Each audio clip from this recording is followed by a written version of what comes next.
Convido agora para o seu pronunciamento o senhor Cristiano Zaranza, assessor jurídico da Confederação da Agricultura e Pecuária do Brasil. Dr. Cristiano Zaranza é advogado e professor do Centro Universitário de Brasília. Tem a palavra o Dr. Cristiano Zaranza. Muito obrigado, boa tarde a todos. Primeiramente, gostaríamos de, em nome da CNA, agradecer o convite para a participação nesse seminário, que no âmbito das relações sindicais é interpretado como da mais alta importância. Aproveito para cumprimentar o presidente da LASEM e os colegas de mesa, e dando um pouco prosseguimento às palavras do professor Pastore, palavras essas que a gente sempre escuta com bastante admiração, porque realmente é um especialista, um conhecedor do assunto, me associo a elas para acrescentar alguns outros dados históricos. Por exemplo, no âmbito do normativo brasileiro, a questão sindical começou a ganhar forma com o decreto de 1973 de 1903. E por que a gente traz essa informação? Foi porque isso foi regulamentado justamente no seio rural, onde a gente tem participado com mais atividade, onde naquela época, presidente, os profissionais da agricultura e indústrias rurais, para ter o seu registro sindical, bastavam registrar no cartório de registro de hipotecas. E para não participar da entidade sindical, os sócios tinham facultado a livre retirada. Por que a gente faz menção a esse dado histórico? Porque muito se assemelha ao que a gente discute aqui hoje. Aproximadamente 30 anos, com o decreto 19.770 de 1931, mudou-se a formatação sindical no país, onde no artigo 9º foi reconhecido a questão da unicidade, onde foi tratado um procedimento de unificação dos sindicatos, garantindo a representação àquele que reunir 2/3 da mesma classe. E se isso não ocorrer, o que tiver maior representatividade. Ou seja, quase 30 anos depois, houve uma mudança de sistema. Pouco mais adiante, 3 anos após, com a Constituição de 1934, alguns dos doutrinadores até nos apresentam essa data como referência normativa para entender o pluralismo sindical, porque a Carta de 34 expressamente garantiu essa prerrogativa. Só que, na nossa visão, a gente sempre questiona se haveria um contexto diferente para essa inserção constitucional ou se seria realmente uma essência do pluralismo. Por que a gente faz essa referência? Porque, com muita dificuldade, a gente conseguiu localizar e interpretar o artigo 24 dessa mesma Constituição, onde dizia: são elegíveis para a Câmara dos Deputados os brasileiros natos, alistados, eleitores e maiores de 25 anos. Os representantes das profissões deverão ainda pertencer a uma associação compreendida na classe e grupo que os elegerem. Ou seja, vemos na Constituição de 34 não só uma essência normativa quanto a essência, a natureza do pluralismo, mas tinha o quê? Motivação política também naquele texto constitucional. Aproveitando a sequência constitucional, em 1937, instituiu a Organização Corporativa de Ordem Econômica, que ficou vinculada à organização sindical. Em 1939, o decreto 1402, que eu vou falar um pouco mais adiante, retornou-se ao sistema de unicidade sindical. Em 46, a Constituição deixou para a lei ordinária a regulamentação. Em 67, não dispuseram de forma clara sobre a unidade sindical. Por que nós vamos voltar aqui e fazer uma remissão um pouco mais expressa ao decreto 1402 de 39? Porque nessa data houve novamente uma mudança de sistema. Abandonou-se a ideia do pluralismo e retornou-se ao conceito da unicidade sindical. E assim ficou redigido o artigo 6º. Não será reconhecido mais de um sindicato para cada profissão. E por que da mudança da pluralidade para a unicidade? Porque nessa época já foram identificadas algumas anomalias, alguns problemas de sistema, como o professor Siqueira Neto aqui já relatou. E quando se identifica coisas dessa natureza, a gente não pode simplesmente apontar determinados pontos da história e tratar isso como defeito sistêmico. Ou você se propõe a mudar um todo, ou realmente vai acontecer o que ele, com muita propriedade, chamou de remendos. E para remendos a gente não concorda que o remendo seria capaz de consertar ou melhorar a estrutura sindical brasileira hoje. E do que estamos falando exatamente? Naquela época, em 1939, já foram constatadas falta de controle do Estado, principalmente relacionado ao registro, grande quantidade de sindicatos, e isso mais adiante eu vou fazer questão de mostrar para vocês os números, e que os recursos não se reverteram em favor dos beneficiados, dos representados. esses recursos não tiveram efetividade. Então, para a época, esses foram os fatores determinantes da mudança. E, posteriormente, com a Constituição de 88, temos a redação atual, onde é vedada a criação de mais de uma organização sindical, que é no parâmetro atual. Somando-se a isso, por que a CNA faz questão de levantar esse dado histórico? Porque a gente vai tentar apresentar para vocês a nossa visão, principalmente associada à questão do artigo 511, onde aparece o conceito de solidariedade de interesses. Por que a gente trabalha nessa questão? Porque, na nossa visão, quando você implementa a pluralidade sem transição, como o professor Pastore demonstrou, a primeira coisa que você vai perder é a solidariedade de interesse. Porque, não tendo transição, você tem uma ruptura. E, para toda ruptura, há um trauma. E, necessariamente, cada um vai tentar defender o quê?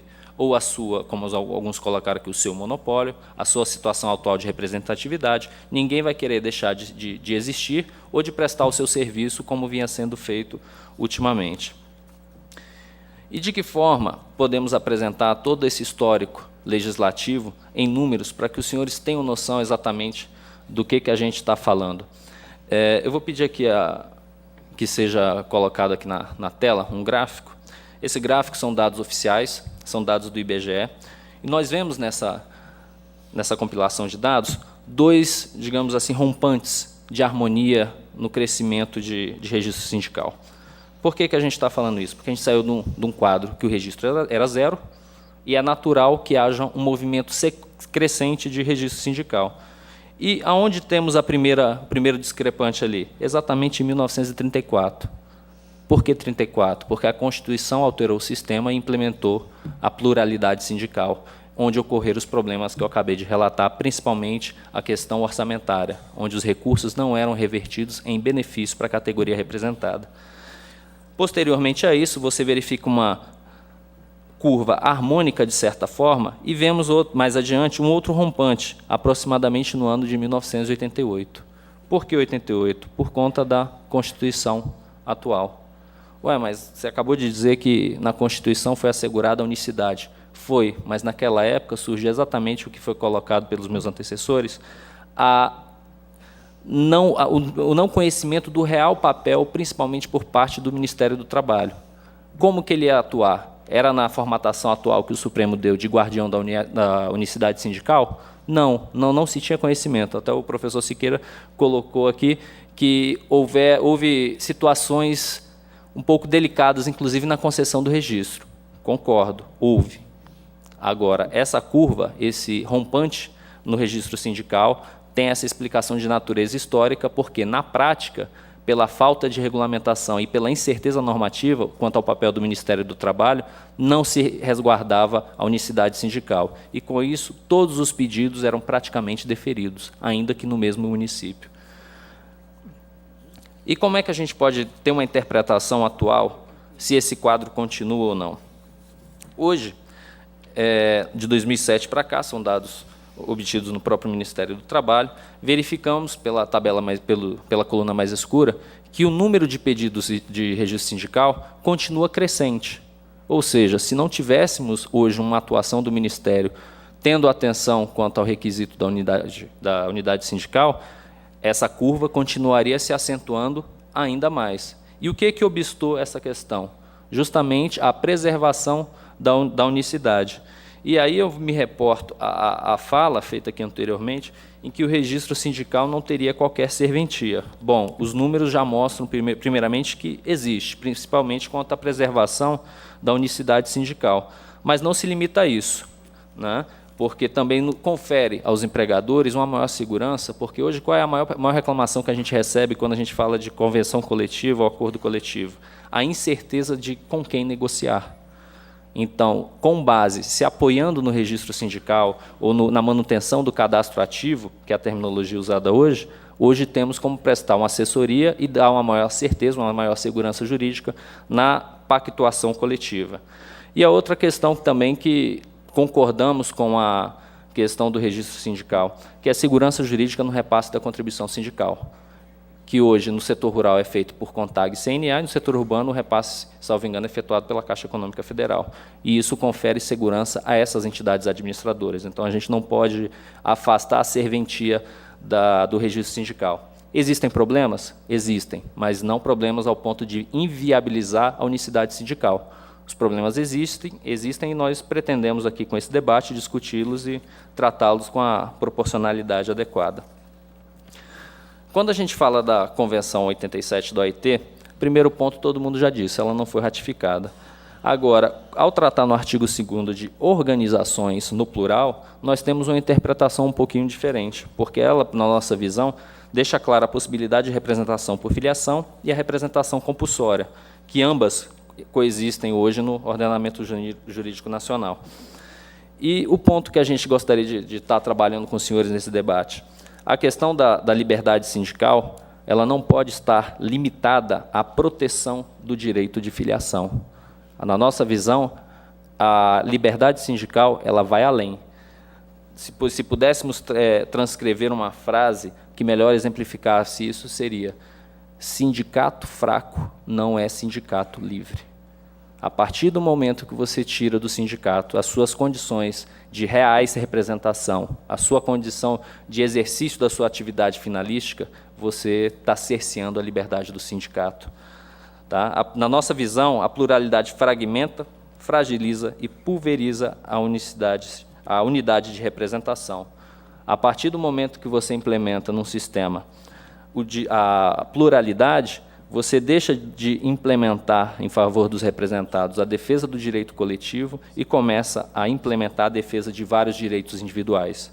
Você perde força, perde coesão e perde recursos, além de apresentar, no seu dia a dia, pluralidade de propostas e interesses.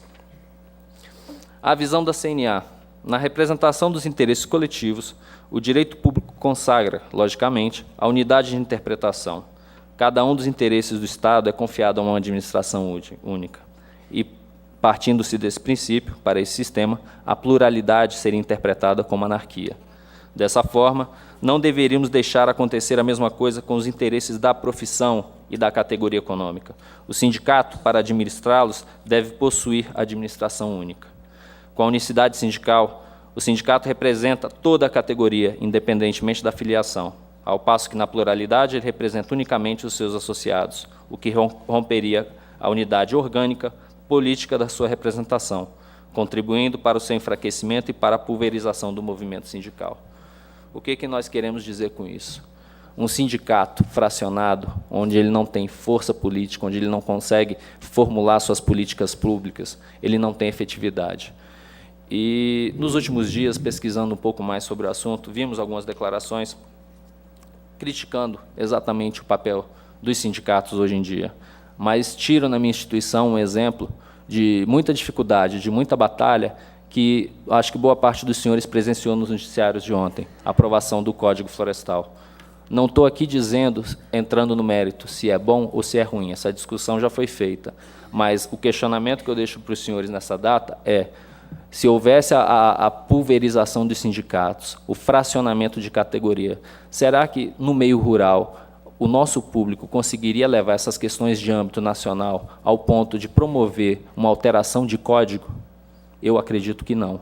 E apresento para os senhores com muito orgulho, porque foi um ato difícil, mas que efetivamente mostra que, unidos e imbuídos desse espírito de coletividade, temos capacidade de defender, sim, os nossos interesses. Queria apresentar também para os senhores, como forma de ilustrar um pouco a nossa fala, que, embora a composição do evento aqui na mesa esteja bastante equilibrada, na audiência pública ocorrida na Câmara dos Deputados em 29/11/2011, esse equilíbrio não é tão evidente assim, até pela própria nota, onde a Câmara noticiou: CUT e Ministério Público do Trabalho defende o fim do imposto sindical.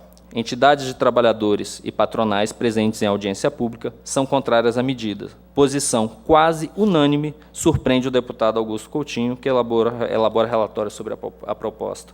O que a gente está querendo deixar claro com essa notícia? É porque, assim como foi falado da Convenção 87 e da sua relação com os direitos fundamentais, nós não podemos afastar o tripartismo, como o professor Pastore bem exemplificou. Quem são os atores, quem são as figuras principais nesse processo? São os atores sociais. Agora, em determinado ponto, o tripartismo surge como prerrogativa, e gostaríamos de trazer aqui também para essa discussão o tripartismo como um dos pilares da própria OIT. Por que me refiro a isso? Porque hoje, até partindo como pressuposto para essa discussão, a maioria, quase que unanimidade, é a favor da unicidade sindical. Há representantes do governo se manifestando a favor da unicidade sindical. Por que essa discussão toda está ganhando esses ares todos? É como foi colocado aqui, a gente nunca pode afastar que boa parte dos interlocutores dessa, talvez até todos, estejam na defesa dos seus respectivos interesses, nos interesses da categoria.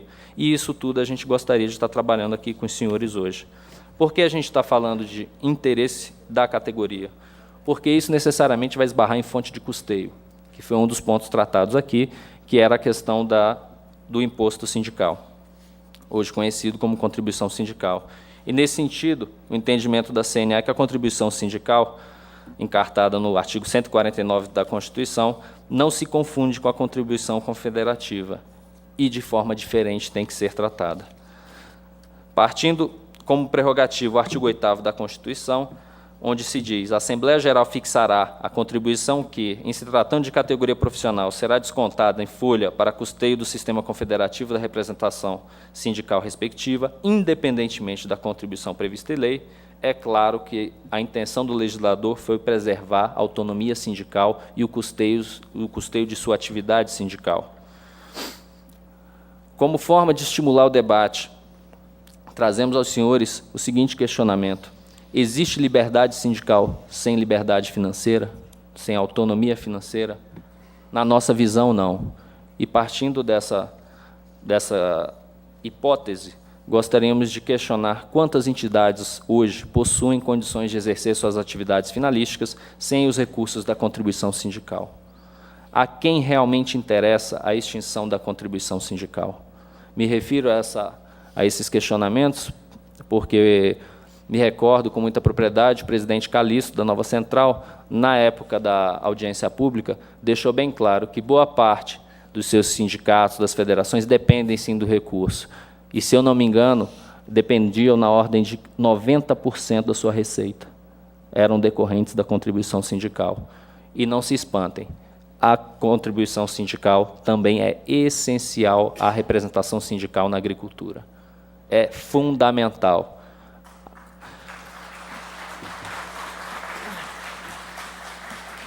Em algumas situações, presidente, são questionadas as atitudes dos sindicatos.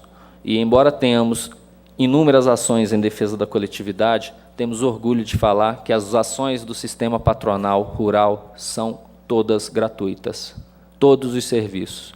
Um deles, a qual posso ilustrar aqui a minha colocação, é um trabalho feito em parceria, inclusive, com o Ministério do Trabalho, de conscientização sindical, de regularização sindical, onde vamos a cada estado prestar o nosso serviço, tudo de forma gratuita.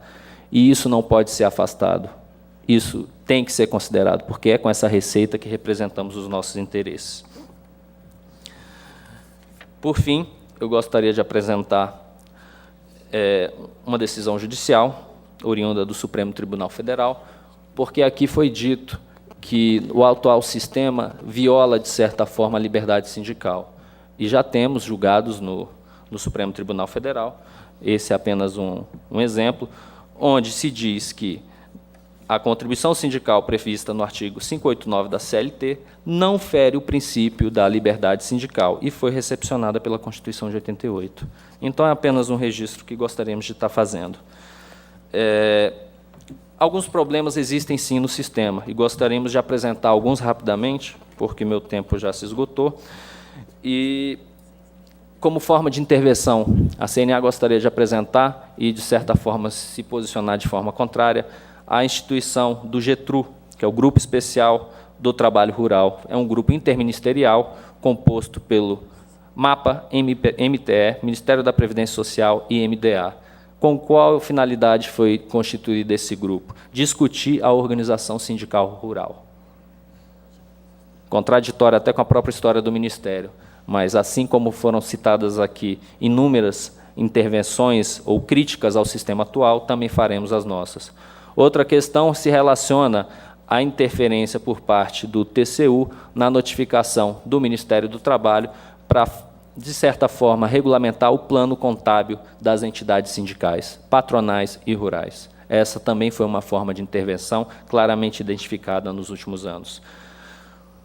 E um outro ponto que gostaríamos de trabalhar com os senhores é estimular a pesquisa e realmente identificar as razões para realmente algumas entidades terem apoiado, como foi dito aqui, na audiência pública, apresentado na época da Lei das Centrais, manifestado apoio à criação das centrais e ao fim do imposto sindical. Porque tem uma explicação para isso. Boa parte delas voltaram atrás e se manifestaram de forma contrária à pluralidade e ao fim do imposto sindical na audiência pública, exatamente porque foram apresentados naquela data as alíquotas de recolhimento, porque ao ponto que o imposto sindical hoje está sendo apresentado uma proposta de sua extinção, gostaríamos de apresentar o percentual, que, se não me falha a memória, é algo em torno de 0,33%, ao ponto que a contribuição associativa que se propõe pode chegar a 13%. A questão é muito simples. Se ficarmos com a estrutura orçamentária atual e, partindo-se do pressuposto que há uma pulverização de sindicatos que vai se intensificar com a pluralidade sindical, a fatia do bolo é a mesma, ou não. O bolo é o mesmo, melhor dizendo, e a fatia vai diminuir. Qual é a forma de compensar os recursos financeiros para proporcionar uma atividade sindical mais atuante, aumentando o valor a ser recolhido? Então, estimulo os senhores a pesquisarem as propostas legislativas atualmente, porque boa parte delas apresenta uma majoração da contribuição. E faço esse alerta porque nós seremos cobrados lá na frente uma explicação aos nossos representados nesse sentido. Então, para finalizar a nossa fala, presidente, a pluralidade na visão da CNA vai implicar numa pulverização sindical e, na nossa visão, não existe liberdade sindical sem efetividade de representação na defesa dos interesses coletivos. A liberdade sindical ela tem que estar evidenciada na capacidade de autodeterminação do sindicato, coisa que pode estar comprometida com o pluralismo. Muito obrigado.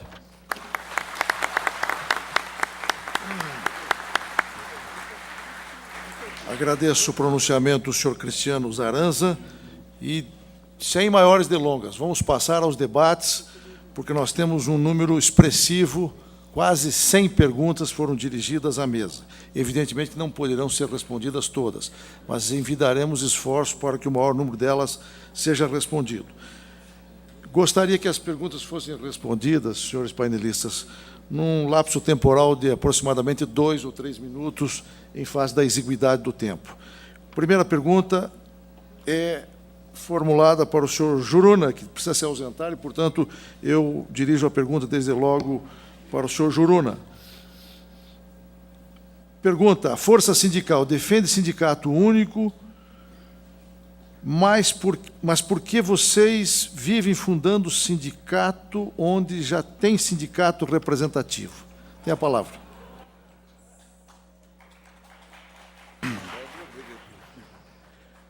Eu acredito que nós aqui estamos formulando uma proposta porque nós reconhecemos problemas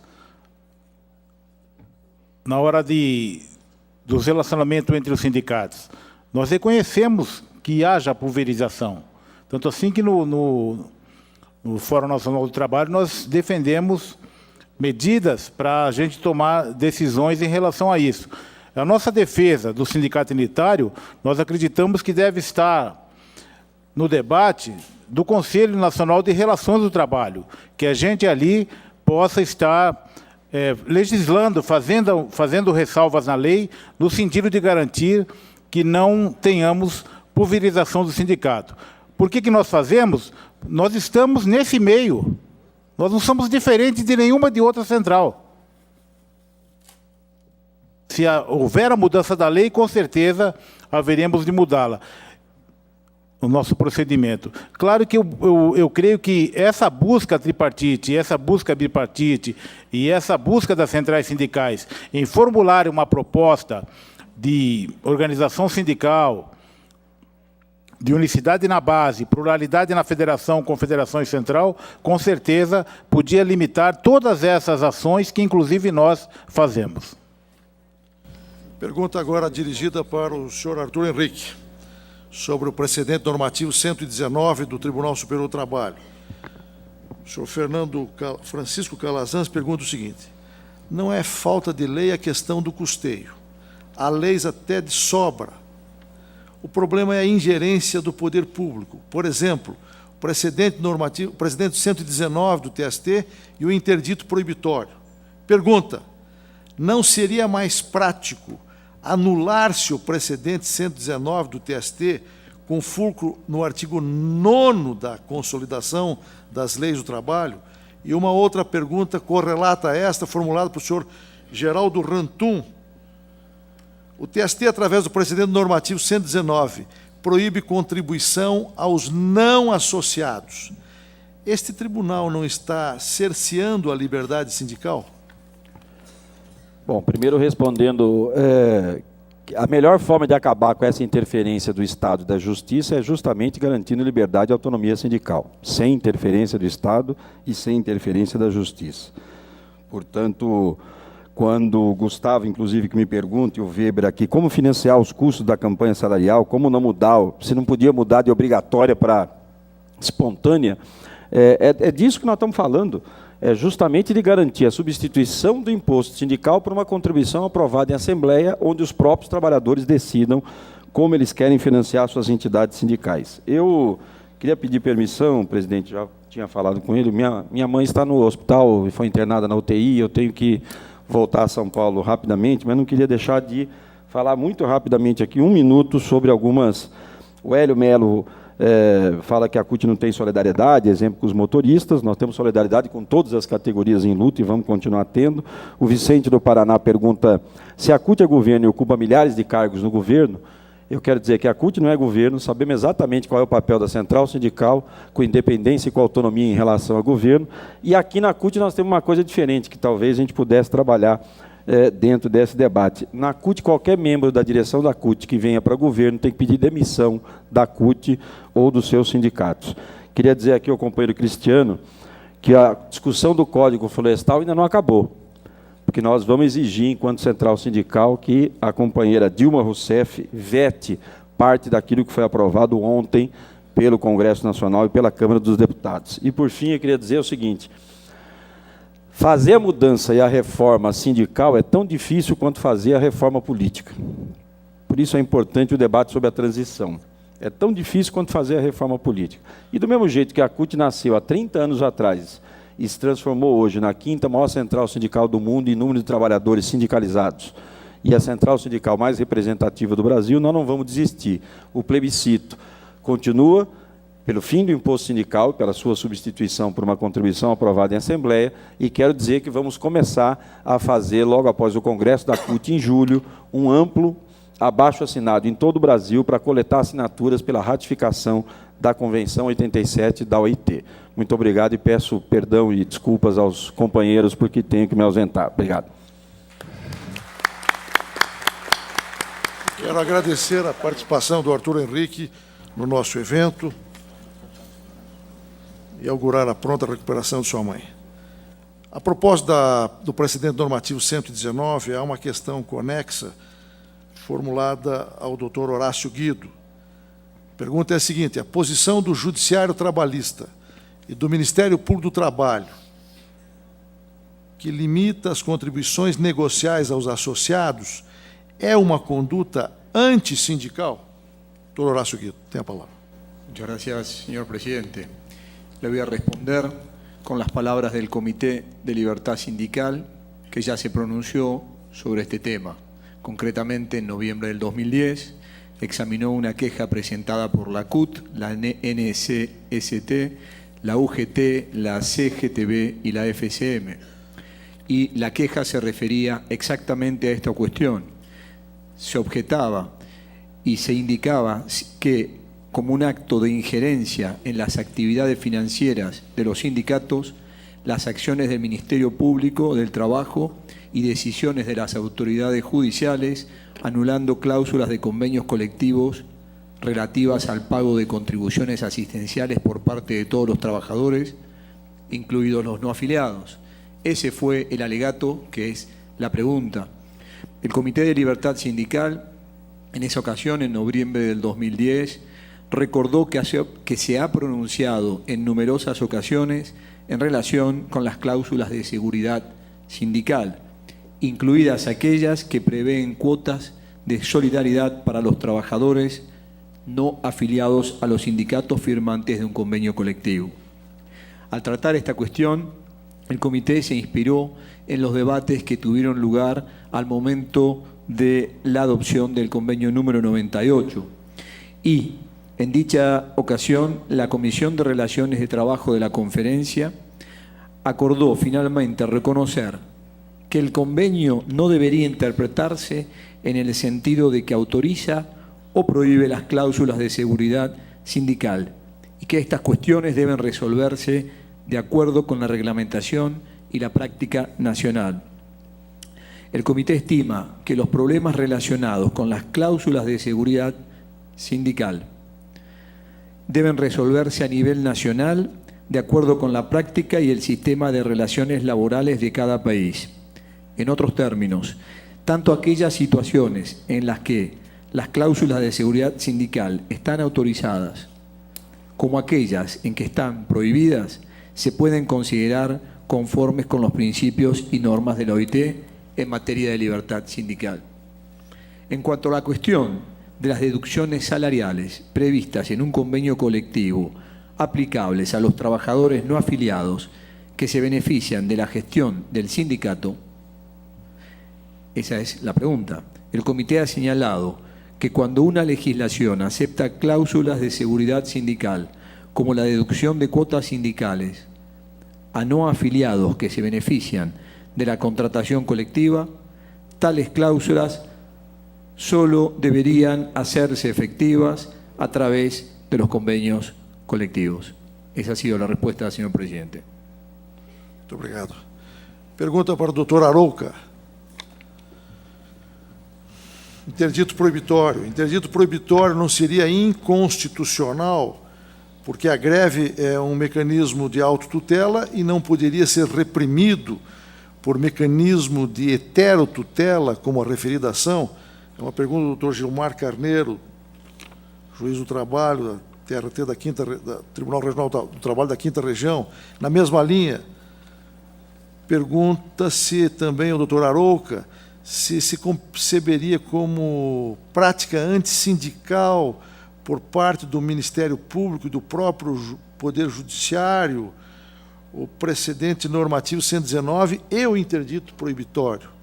Tem a palavra, doutor Arouca. Bom, quanto ao interdito proibitório, é um estudo, aliás, publicado na revista LTR, do professor Crivelli, que, aliás, ele é técnico da OIT, e que trata e resolve a questão. O interdito proibitório ele foi pensado em função da defesa da propriedade. Quando os trabalhadores fazem greve, é evidente que eles não querem tomar a empresa para eles. Eles querem apenas compelir o empregador a negociar ou atender às reivindicações. Não seria inconstitucional. O problema é que a Justiça do Trabalho, como diz o doutor Crivelli, o professor Crivelli, ela não poderia conceder o interdito proibitório nessas situações, a menos que os trabalhadores quisessem. Tem aquele filme Os Companheiros, né, do Monicelli, né, que aí o professor ele grita uma hora, né, a fábrica é nossa, vamos tomá-la. Eu acho que não está acontecendo isso ainda no Brasil. Com relação ao precedente 119, eu tenho a mesma opinião do eminente professor da OIT. Né? Eu acho, sim. Eu acho que, aliás, o ministro da LASEM, ele pode até conduzir a uma revisão do precedente 119, porque ele interfere diretamente, não só na sustentação do sindicato, mas como na liberdade do sindicato. Porque tem outra coisa. A contribuição negocial existe ou não existe? Existe. Não existe, está na lei. Não é? E quando se diz, principalmente o Ministério Público, né, mas tem a contribuição sindical, mas é só ler o que está na lei, na CLT, sobre a contribuição sindical. Ela é toda voltada para fins assistencialistas. Não há uma previsão para a defesa de negociações coletivas, de reivindicações, de greve, nada disso. Então, eu acho que, de fato, há uma interferência na organização sindical. Muito obrigado. Pergunta ao professor Pastore, que precisará se ausentar, não é, professor Pastore, muito em breve, por isso eu dirijo a Vossa Senhoria a seguinte questão, cujo participante, cujo remetente não está claramente identificado. Pergunto o seguinte: conceder privilégios de repasse de recursos em razão da maior representatividade dentro da lógica da pluralidade sindical e considerando que a liberdade sindical é um direito individual fundamental, não fere o princípio da isonomia? Bem, eu não me recordo de nenhuma discussão, Siqueira, você me corrija, de repassar recursos para mais representativos. Não. A ideia era a seguinte: quem tem representatividade tem personalidade sindical e faz jus à contribuição sindical, nem mais nem menos. Essa aqui parece que foi a ideia. Doutor Siqueira, por favor. Muito se falou em representatividade sindical. Quais seriam os critérios de aferição de representatividade sindical? Como coibir entidades sem representatividade na medida em que não há determinação dos seus critérios representativos mínimos? A quebra da unicidade não favoreceria entidades sem qualquer representatividade? Pergunta Caroline, jurídico, não se consegue identificar precisamente. Eu creio que a pergunta é em função do projeto do Fórum Nacional do Trabalho, né? O Fórum estabelecia os critérios bem objetivos, estava estabelecido na lei. Eu me recordo que era um número mínimo de sindicalização, um tempo mínimo de existência, era um número mínimo de convenções coletivas e de ajustes coletivos, enfim, era uma história, né, absolutamente comprovada, que não dependeria de interpretação e de análise de ninguém. Era só olhar para a realidade do sindicato e estava resolvido. A ideia foi de conviver os dois mundos, exatamente esse, de você conferir representatividade para quem exatamente tem, e quem não tem, você dá a oportunidade de vir a obtê-la, e se não conseguir, fica no sistema, mas não com capacidade de fazer a porteira, né? De ser o pedágio entre uma coisa e outra. Ele fica no sistema, trabalha com uma representação, só que a representação sindical, a negociação, quem faz é aquele que detém a unicidade sindical. E eu não entendi a segunda parte, a manutenção da unicidade na negociação, combinada com associações sem representação, é o seguinte: a ideia de que só pode fazer a negociação coletiva quem efetivamente representar.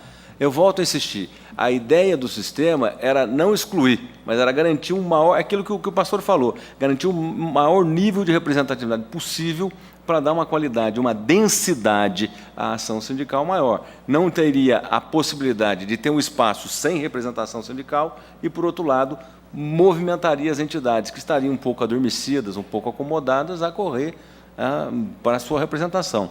O pastor falou aqui uma coisa, e isso também ocorreu com várias centrais sindicais. Muita gente fala que aquele projeto não funcionava, era isso ou aquilo, mas o fato é que temos indicadores que todas as entidades sindicais, a partir do momento em que foi arquivado lá o projeto de reforma sindical, elas começaram a correr na lógica da representatividade. Pergunta a doutora Zilmara. O Ministério do Trabalho e Emprego vem admitindo a constituição de sindicato de cooperativas que abarcam várias categorias. Peço que comente esse problema.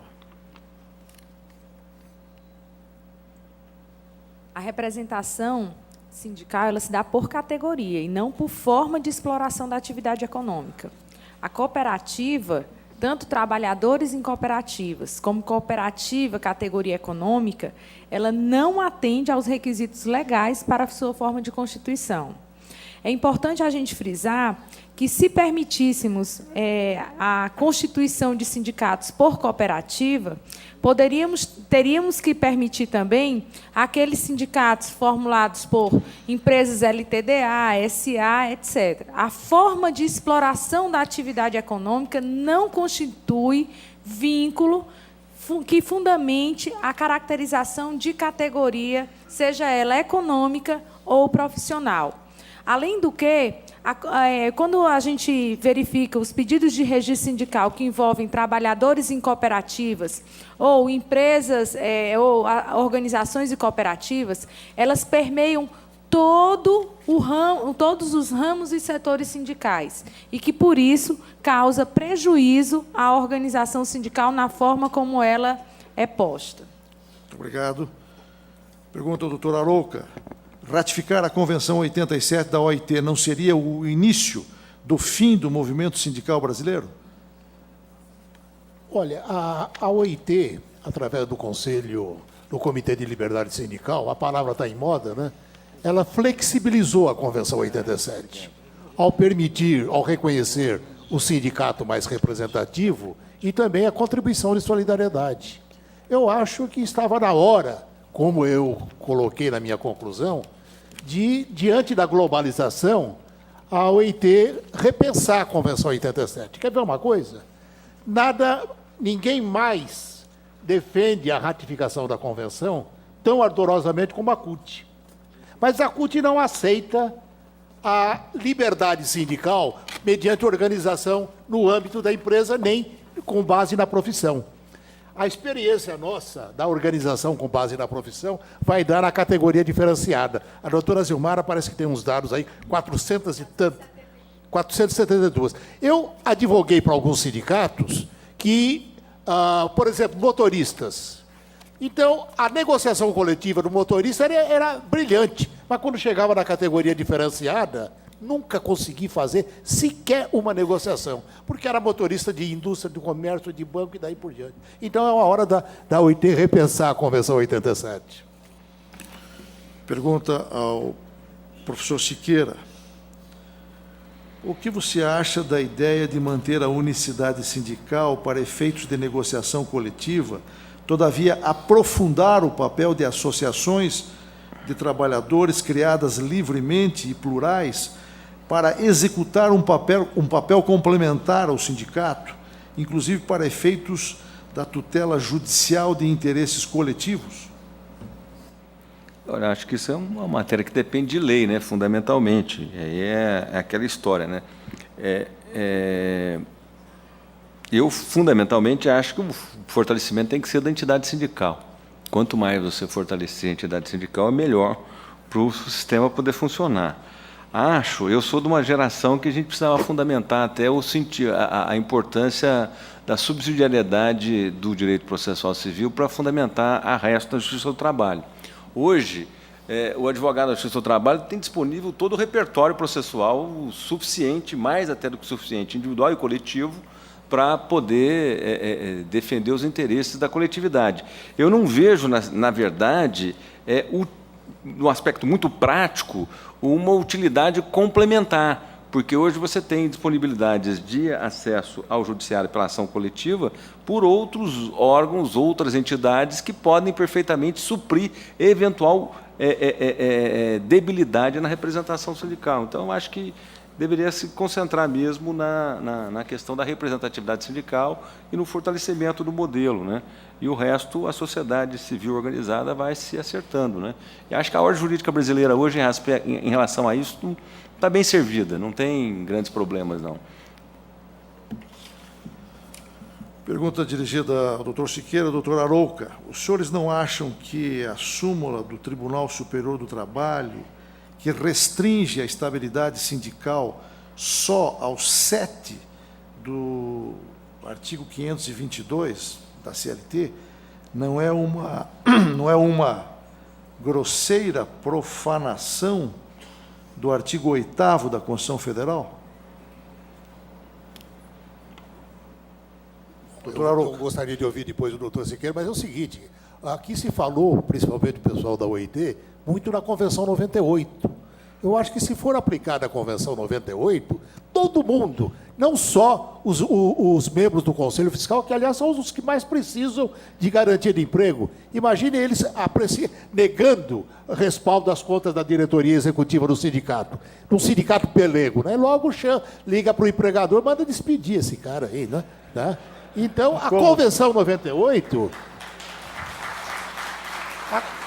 A Convenção 98, no meu modo de ver, ela protege a totalidade, tem aquela ressalva, né? O número de dirigentes sindicais deve atender à razoabilidade. Houve o irmão do Lula, ele disputou a eleição no sindicato de São Caetano do Sul, fui advogado dele, e ele não pôde registrar a chapa porque o sindicato exigia 250 membros para compor a diretoria. E se fosse 249, a chapa não era registrada, né? Então, eu acho que realmente é isso.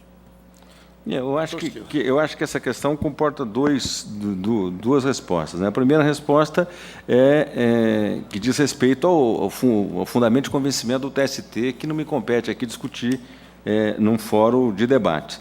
A segunda é a minha opinião pessoal a respeito do problema, que eu concordo plenamente com o Arouca, no sentido que a Convenção 98, mas não só a Convenção 98, né? Não, tudo bem, a Convenção 98, mas o artigo 8º, também a própria... o próprio sentido geral do ordenamento jurídico protegeria e protege a direção sindical como um todo. Agora, eu volto a também concordar com o Arouca no sentido da razoabilidade, né?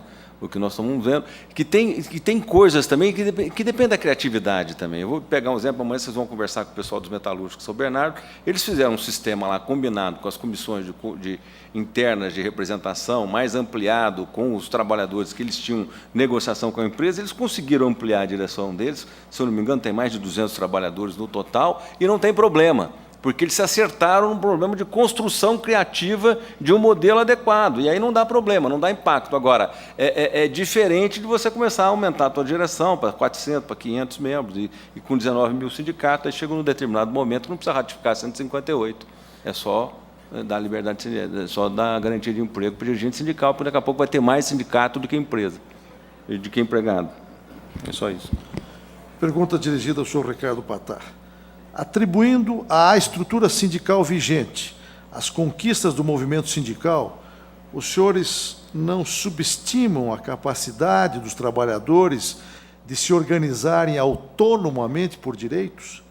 Não seria inadequado reduzir à questão da estrutura o debate de organização, reduzindo por consequência o conceito de liberdade sindical a parâmetros meramente formais de regulação e intervenção estatal? Não seria melhor dizer, apesar da estrutura e não devido a ela, quanto aos direitos históricos conquistados pela classe?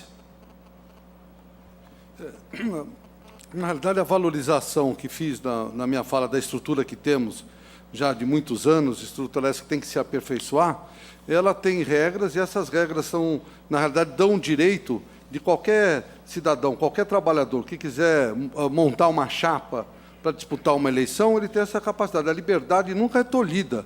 Dentro das regras já estipuladas e de conhecimento de todos os trabalhadores, com certeza, em qualquer situação, a liberdade jamais será tolhida, porque vai dar oportunidade a quem achar no direito de legitimamente representar uma categoria, vai ter esse direito. Doutor Siqueira, o senhor não entende que são os próprios trabalhadores que devem escolher sua forma de estrutura sindical? Com a garantia do fim da demissão imotivada, os próprios autores da relação de trabalho teriam liberdade para criar seu modelo sindical sem ingerência de intelectuais? Pergunto ao senhor Wagner Borges de Castro.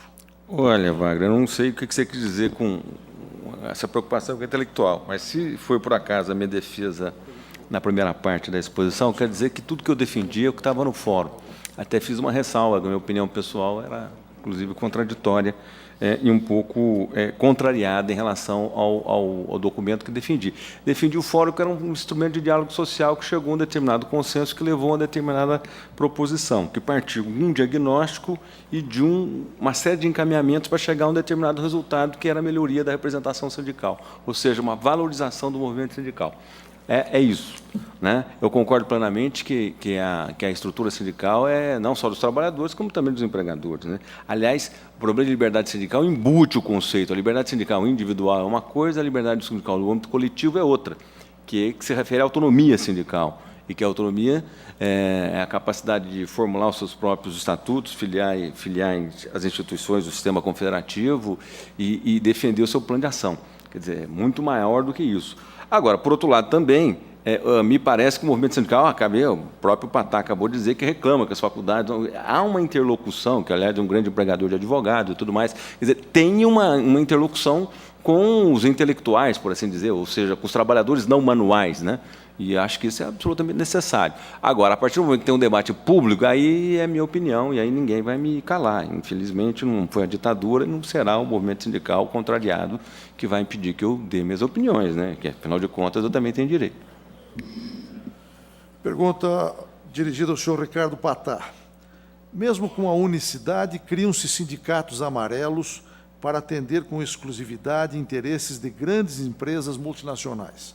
Pergunta: com a pluralidade proposta pela Convenção 87 da OIT, isso não se tornaria ainda mais facilmente, não se tornaria ainda mais comum? Não há dúvida Pergunta nenhuma. o senhor Francisco Calazans.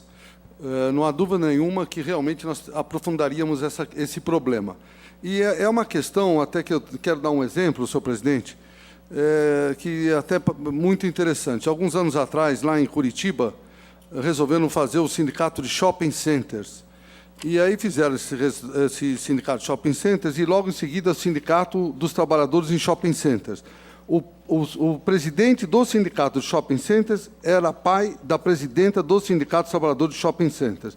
Então, essa situação realmente é muito grave e nós temos que tratar isso como um caso de polícia, não um caso de vulnerabilidade da nossa estrutura sindical. Continuo enfatizando a importância da nossa estrutura, aprimorando para acabar com situações tão graves como essa apresentadas pelo próprio Calazans, lá na cidade de São Paulo, com o grupo McDonald's, que criou um sindicato de trabalhadores para ter salários mais baixos. Ao representante da CNA. Se consagrar o princípio da representatividade, será que a CNA sobrevive? Para que cobrar o imposto sindical tem de recorrer ao Poder Judiciário? Eu pergunto ao senhor Juraci da CONTAG. De certa forma, vai estar relacionada com a unicidade ou pluralidade. Com o universo da pluralidade, tememos pelo nosso futuro, sim. Agora, quanto à forma de cobrança, é uma questão de responsabilidade fiscal. Contribuição sindical rural é um tributo, né? A CNA, tanto a CNA como a CONTAG, são entidades administradoras e respondem por tal incumbência. Então, há sim uma obrigação legal quanto à cobrança ordinária e, inclusive, quanto à recuperação de crédito. Não é um ato voluntário, é decorrência de obrigação de lei. Pergunta dirigida ao doutor Arouca. Pelo tamanho do Brasil, com quase 6 mil municípios, não é razoável a existência de 12 mil entidades sindicais?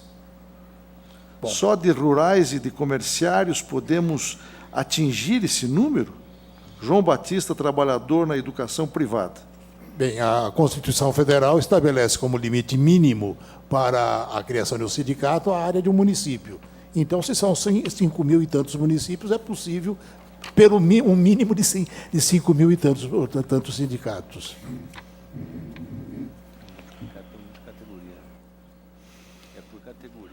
Pergunta do doutor Cristiano Zaranza. A partir da Constituição de 1934, a senhoria acha que a Convenção 87 estimularia o aumento do número de sindicatos?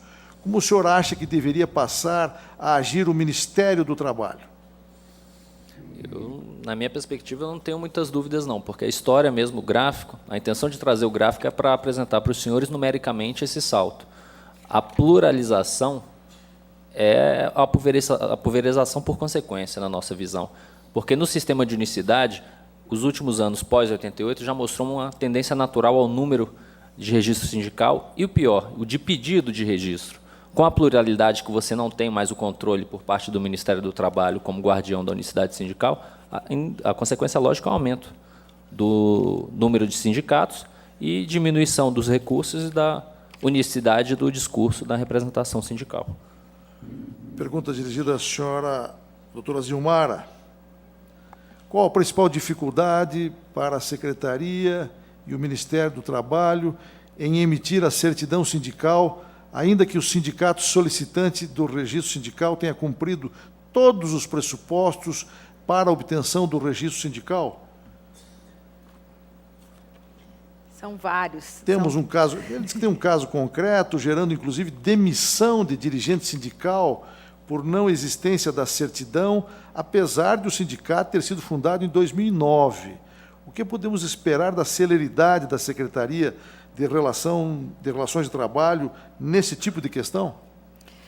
Na realidade, o zelo pela unicidade sindical, em nome do princípio da não interferência e da não intervenção, ela se dá em conjunto com as entidades já existentes. Então, ao ser solicitado um pedido de registro sindical, cabe ao Ministério do Trabalho dar publicidade daquele processo e acolher as impugnações que mostram conflito de representação. Após a confirmação de um possível conflito de representação, caberá ao Ministério aguardar a solução consensuada entre as partes ou decisão judicial que ponha fim ao conflito. Então, essa é a dificuldade. O Ministério do Trabalho ele não age no sentido de decidir quem é que, de fato, representa de forma isolada.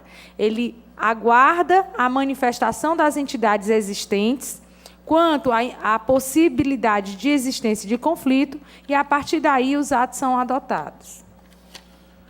Pergunta dirigida ao doutor Siqueira. Qual a perspectiva de alteração da lei para que o setor público tenha sua data base com negociação coletiva e a instauração de dissídio coletivo? Eu acho muito pequena no cenário atual. Acho que isso depende de uma maturidade que ainda parece que não chegou-se a esse ponto, fundamentalmente pelo alinhamento de vontades dos governos e dos índices, dos níveis de governo subnacionais, né, subfederais. Isso me deixa bastante consternado, porque eu acho que o Brasil teria uma oportunidade muito interessante. Avançou muito com essas mesas de negociação e tal, mas tem uma dificuldade para entender esse problema de database, esse problema de negociação. Negociação no setor público é completamente diferente do setor privado, do meu modo de entender, não caberia, em hipótese alguma, o poder normativo de justiça do trabalho, teria que ter um nível de relacionamento entre os poderes, é uma coisa mais detalhada. Mas eu acho que isso está atrapalhando o Brasil. E o Brasil precisa, cada vez mais, de formatar um padrão de negociação coletiva no setor público que não seja... A gente fala em negociação coletiva por causa do tempo, né?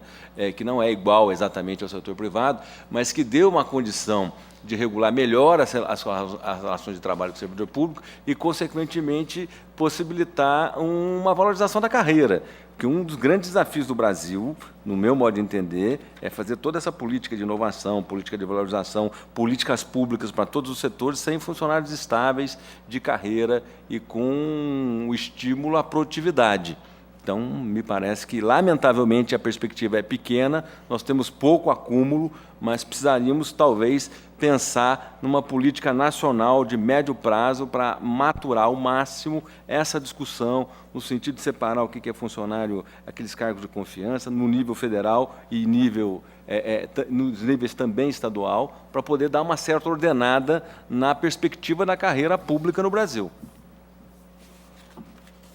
Senhoras e senhores, em face do adiantado da hora, não seria possível, mesmo que dispuséssemos de mais tempo, não seria possível a resposta a tantas e tão instigantes questões que nos foram dirigidas, porque alguns dos participantes já não estão mais presentes por razões pessoais ou profissionais. Eu quero agradecer, em primeiro lugar, a participação de todos os painelistas que aqueceram ao nosso convite e aqui compareceram para, democraticamente, com muita inteligência e com muita habilidade e cultura jurídica, exporem os seus pontos de vista que só enriqueceram esse painel. Quero agradecer também a participação de todos os senhores, com as suas perguntas, com a colaboração, para que este painel pudesse ser levado a cabo com a necessária tranquilidade e serenidade para o bem de todos nós.